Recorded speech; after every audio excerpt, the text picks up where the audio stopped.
Welcome to class number 15. And today's class is going to be on the first miracle at the marriage of Cana of Galilee, a familiar story. So this is something that happened in our last class. We went over the calling of the first disciples and what it was like for them. And now we come to the first miracle. So this is taken from the Gospel of John chapter 2 verses 1 to 12. And this miracle happened on the third day after Philip and Nathanael were called by Jesus. This reminds us of our last lesson. Jesus Christ was invited to the wedding feast in Cana of Galilee, a town that was about 2 hours' walk from Nazareth. This was the birthplace of Nathanael. It was called of Galilee in contrast to the other Cana near Tyre of Sidon. Jesus was invited as an ordinary acquaintance according to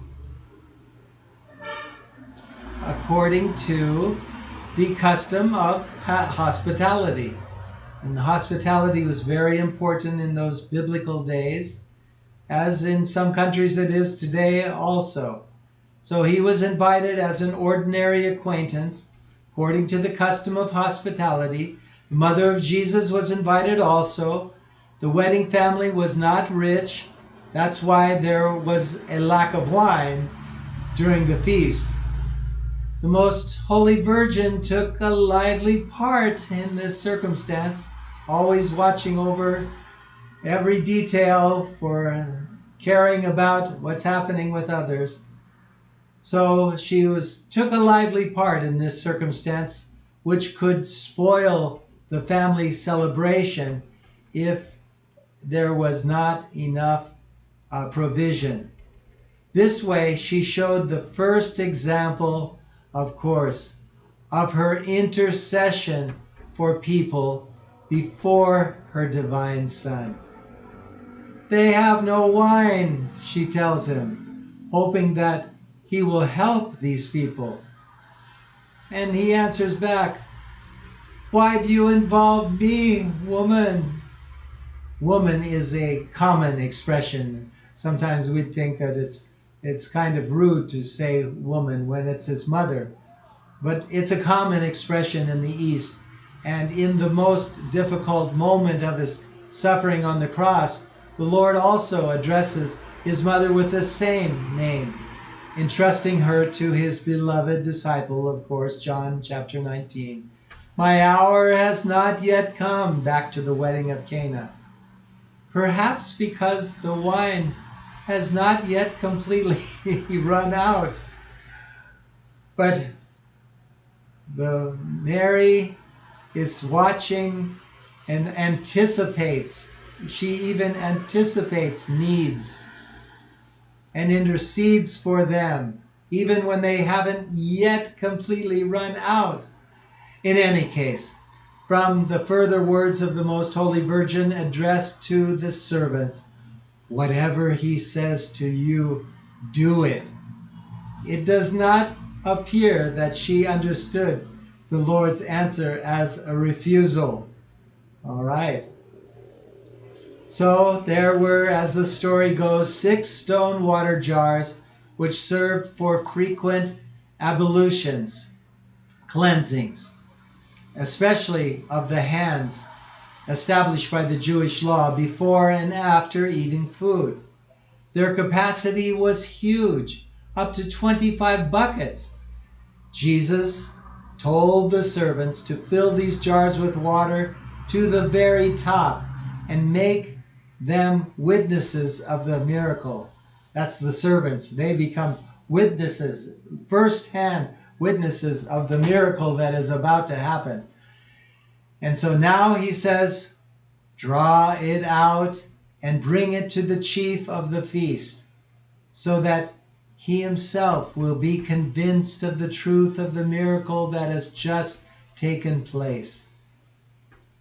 This miracle was performed by the Lord without touching, at a distance, in order to show, says John St. John Chrysostom, that he himself is the one who turns the rain into wine through the root of the grape. Amazing. Get the picture? The rain comes down on the vines, the grapevines, and then through the roots, it is drawn up and comes out in the fruit of the grape. So he wants to show, says St. John Chrysostom, that he himself is the one who turns the rain into wine through the roots of the grape. What is done in the plant for a long time, in an instant, he does at the marriage at Cana. So the master of the feast, who? The master of the feast who did not know where this new wine came from. He must have been so surprised. He calls the bridegroom, testifying to the truth of the miracle and emphasizing that this wine was of the best quality. The words, after the guests had too much to drink, do not mean that everyone was drunk at this marriage. It is said about a general custom at that time. The Jews were moderate in the use of wine. In Palestine, it was common drink and was diluted with water. Getting drunk was considered obscene. So this isn't the case in this situation. So of course, the Lord would not take part in that kind of a feast where there could be, everyone would be drunk. The purpose of this miracle was to bring joy to the poor people. This was the first miracle that the Lord performed in his public ministry in order to reveal his glory as the Son of God and to confirm his disciples in faith in himself.